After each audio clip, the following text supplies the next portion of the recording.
Harry Potter. Harry Potter. Harry.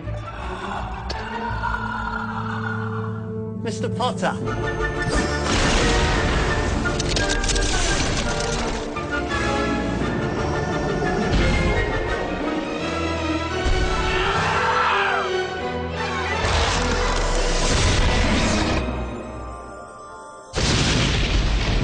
This time, it's a lot darker and more scary.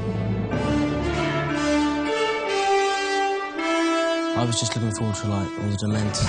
Bloody hell! What's happening? They scared the living daylights out of me. I got loads of new people, it was great.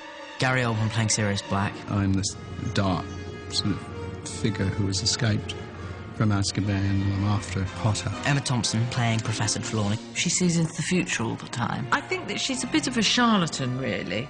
David Thewlis playing Professor Lupin. He's certainly the kindest of the Defence Against the Dark Arts teachers we've seen so far, who also has his dark secret. We have Michael Gambon as Dumbledore. He's the powerful, good Dumbledore, the one you can lean on. There's a new take on Hagrid. There is a great development that Hagrid has been taken on as staff. He is Professor Hagrid. How am I doing my first day? Brilliant, Professor. I just love the creatures from this film as well. There's a new director. He came with a lot of new ideas for all of us. The camera is going to move into a very wide shot of Hogsmeade, of you two guys walking. I want to try to tell the movie with a style where it was as fluid as possible. As if the camera comes, say, okay, give me your hand, and the camera just takes you through the whole ride, from the first frame to the last frame. I wanted to make absolutely certain we were continuing to be faithful to the books, but at the same time, we're giving each director who comes in a little more freedom. Alfonso was very respectful of the world that Chris Columbus had created. And another quality that unites Chris and Alfonso is that they both are children at heart. And I think they brought that childlike sense of wonder to the films. You see, it's going down.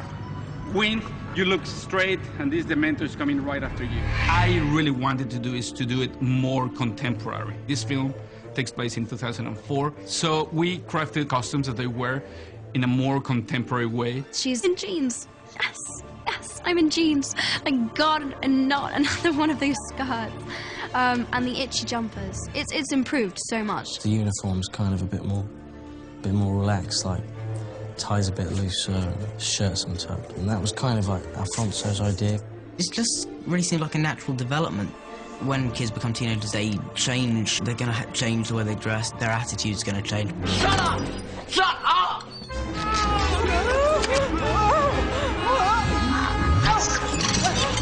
I think in the first two films, Harry was slightly nervous about actually really making a stand towards the Dursleys, but in this film, there's a major stand towards the Dursleys.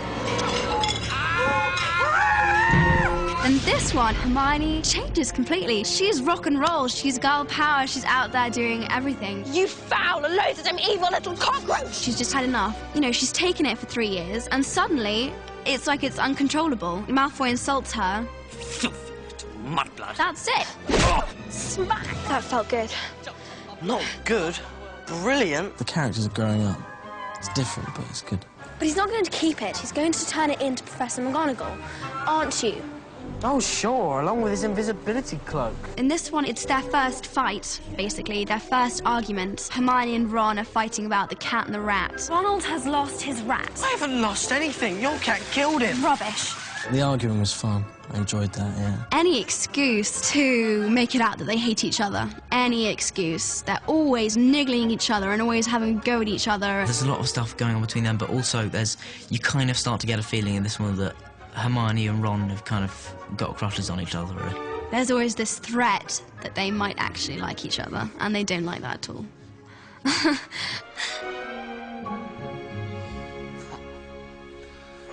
You are in danger. Grave danger. In this one, Harry's got a lot of problems. First of all, I mean, he thinks somebody's actually trying to kill him. Sirius Black may not have put his hands to the Potters, but he's the reason they're dead. And now he wants to finish what he started. I am imprisoned in Azkaban and escape, and I guess everybody thinks that I, in fact, went to the dark side. You immediately are frightened of him. You think this guy is what everyone is saying. He's a murderous, raving lunatic. Thanks, Ron. As the story unfolds, there's all sorts of new developments along the way. I'm pleased to welcome Professor R.J. Lupin, who's kindly consented to fill the post of Defense Against the Dark Arts teacher. Good luck, Professor. Lupin's a very instrumental character in the film. Not only that, but also I think probably the key scenes, the key emotional scenes, which basically make up the heart of the film, seem to me to be between Harry and Lupin almost every time. He's one of the last surviving links Harry has to his parents, and there's quite a moving scene where Lupin explains to Harry what his parents were like, someone who can actually tell him firsthand what they were like as people, which you may not have heard before. You're more like them than you know, Harry. In time, you'll come to see just how much. The first one is incredibly intense emotionally, but it's actually quite funny as well. In this room, you shall discover if you possess the sight. I'm playing Professor Trelawney, who is the Professor of Divination at Hogwarts. She has got a genuine gift, but like all those people, she has to kind of make it stretch. She has to make it sort of bigger than it actually is. Emma, wonderful. It was so much fun to do with Emma. Those scenes, so eccentric, so cuckoo. I don't believe a single professor in this castle would help Sirius Black to enter at Severus. You can't replace Richard Harris as Dumbledore. And when Richard passed away, we knew we had a big hole to fill, as it were. What we had to do was find someone who embodied the spirit of Dumbledore. I had seen Michael on stage a couple of times, and I thought, I have a feeling that he could become Dumbledore, make it his own, and still with a little sort of tip of the hat to Richard. Our approach of Dumbledore is a little, just slightly different than before, is a little bit more playful, if anything, a little bit more mischievous. All this world is so wonderful to be in, you know, and to wear these costumes and these figures, this powerful imagination. Yeah, I love it. This is a stunning cast this time, and they're so good, all those guys. There's a whole lot in them. The magic never kind of goes. It's a magic place to be. Hagrid? Exactly what is that? That, Ron, is a hippogriff. A hippogriff is an animal which, it basically looks like a cross between a horse and a bird. And it's Hagrid's job to introduce it to the children. And the hippogriff itself is a wonderful creature. It's absolutely astonishing. They let you ride him now.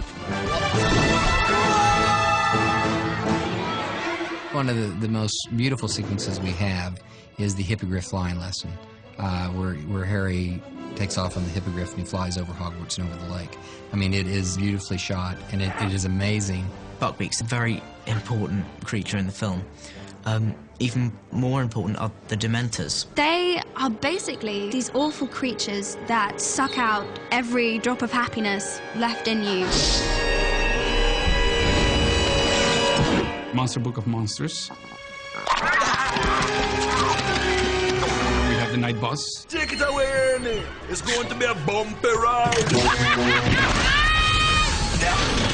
The Night Boss sequence in itself is so funny. We have boggarts. A very simple charm exists to repel a boggart. Boggarts are a manifestation of the thing you most fear. What really finishes a boggart is laughter.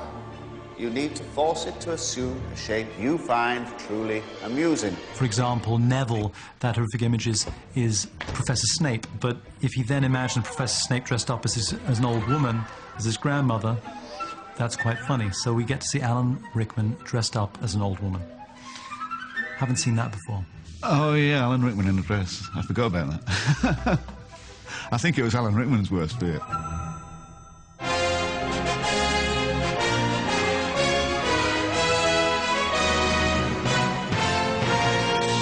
I do love filming. I just love the work. I love doing the acting part of it. I just love it. These kids, they've been very lucky to work with some of the best actors alive in number 1 and number 2. And so they wanted to start taking more seriously their craft. And they were willing then to explore emotional territories that they hadn't explored before. Each film has challenged me because I'm going to unknown territory, basically. And I think one of the things that has helped a lot is the fact that me and Harry are kind of experiencing a lot of the same feelings at the same time, and so I think I can associate with them, really. We took these kids when they had no experience, and it's a sense of real pride to see that these kids have become such accomplished professional actors. Bloody hell, Harry. That was not funny.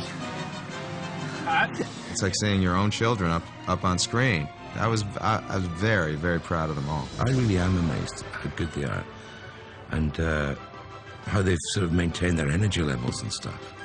They do work very hard. They're much better at sort of accessing the parts of themselves they need to find in order to project certain feelings and emotions and stuff, which is very difficult for children. These actors and actresses that I was working with completely swept me off my feet. And people ask me sometimes, do they give you tips? They don't need to. Just watching them, just being around them is amazing.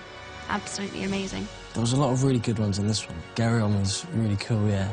Really fun working with. Scabbers! Get off him! Leave him alone! Rupert and Daniel and Emma are just, delightful. They're very professional, very focused. For me? Who would have sent her? No one knows. Dan is doing a fantastic job, and I think he's matured and been really growing in becoming a good actor. It was so touching to see Gary Oldman and Daniel trying to, working together and putting together the scene, or with David Trulis. It was great. The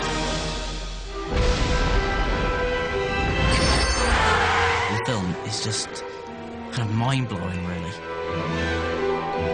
A lot is introduced in this one. Amazing people, places, experiences. There's a good deal of tension. It's going to be really scary, but it's going to be cool.